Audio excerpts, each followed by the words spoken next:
Massachusetts, so yes, it's really nice. Newton North High School in Massachusetts. So thank you for coming, one of the stalwarts of climate action for all these years. And we're going to ask him to say a few words, followed by Ali Zaidi, who is our new National Climate Advisor, who's got a big job ahead of him, but he's going to do some really great things. So without another word, I'm going to turn it over to you, Senator Markey. Well, thank you. And thank you so much. Thank you for all your advocacy over the years. Congress is a stimulus response institution, and there's nothing more stimulating than millions of people in the United States saying, we want climate justice.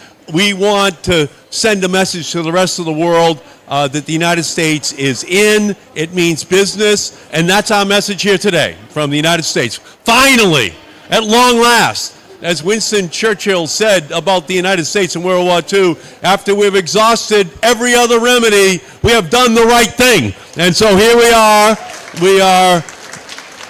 We are here, and Ali is here. He's going to be the principal implementer of the $369 billion for wind, for solar, for all electric vehicles, battery storage technologies, for any technology that reduces greenhouse gases. It's on the books. And what makes this really super special and different is the $60 billion for climate justice, for environmental justice. $60 billion, black, brown, indigenous, poor communities, specifically targeted. Justice 40 in terms of the percent of the funding that we want to go into those communities. And we know we're not done. We know this is just the first installment, but here's what I believe. I believe that in 3 or 4 years, after we've created a few million jobs, after state now has a constituency to match off against the oil, gas, and coal industry, we'll come back and we'll do even more. We'll finish the job, even as we recognize that we have a responsibility to the rest of the world for loss and damage, for the harm which has been done to them by the United States, red, white, and blue, CO2, by the EU and by China. And I wish China was here more fully and participating, because they're the largest polluter in the world right now. But for us in the United States, it's a great moment. Ali is like just the right person that has this job. He spent his whole life getting ready to make sure it is going to be implemented. So all I can tell you is we're in. The president is going to be speaking in just another 40 minutes about his commitment to it. We could not have done it without Joe Biden, without the Biden administration. This was a partnership, but it was a partnership without a single Republican vote. So we had to do this all alone, and it is the right thing to do. It's going to create jobs by the millions, save money by the billions, and unleash investments by the trillions. And it's going to have the scope of the Civil Rights Act in terms of who we reach.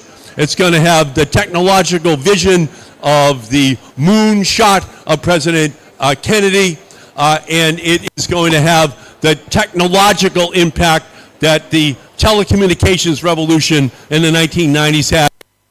Single person here is carrying around a device that's equal to the computers on the Apollo mission. This was impossible. Everyone's carrying one around with them. That's what's going to happen with a clean energy revolution globally. Thank you all so much for what you're doing. And Ali, this is a great man.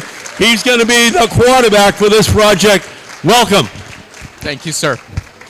Thank you, thank you, thank you. Ladies and gentlemen, another round of applause for Senator Ed Markey. We could not have gotten this done without Ed Markey. We could not have gotten this done without his leadership and his vision and his heart. So thank you, sir. Let me just riff a little bit here on the name of this organization, All In. The reason we were able to pass the Inflation Reduction Act is because truly we were all in. It wasn't just the businesses that stood to profit. It was the folks who are going to do the work, the labor unions, who were able to see themselves in this bill. because it creates apprenticeships and demands a prevailing wage, because it will lift up our communities and strengthen the power of workers. That's what it means to be all in.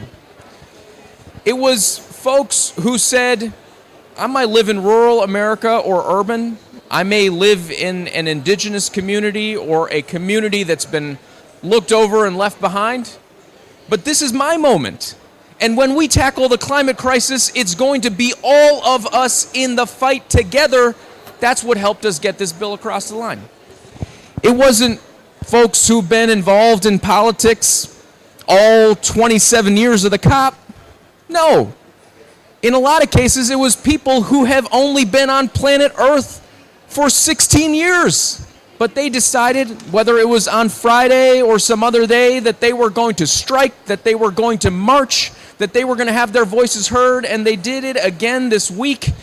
Folks, this is the power of all of us being together and being all in. We can deliver the largest climate investment in the history of the United States, but as Senator Markey said, there's work yet to be done.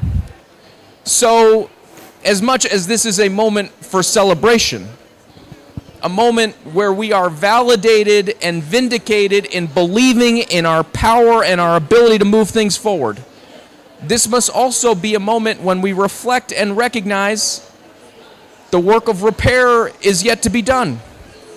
We may have now the plywood and the nails and the hammer to build the better America and the better future that we seek, more sustainable, more fair, but we've got to actually do the work. So in this next phase, in this task that lies in front of us, I think the challenge to all of us is all of those folks who fed us denial and they fed us delay, they're going to try to feed us cynicism now. We got to brush that aside. We got to stick together. We got to be all in, and we got to do the hard work and get the job done. So I'm so grateful for the coalition that got us this success, and I'm betting on this coalition for the road ahead. Thank you so much. Thank you so much, everybody. Really appreciate your support and for being here and for helping us open our center. Have a great next few days, and please come by. We've got great programming, and we'd love to see you all come through. Thank you.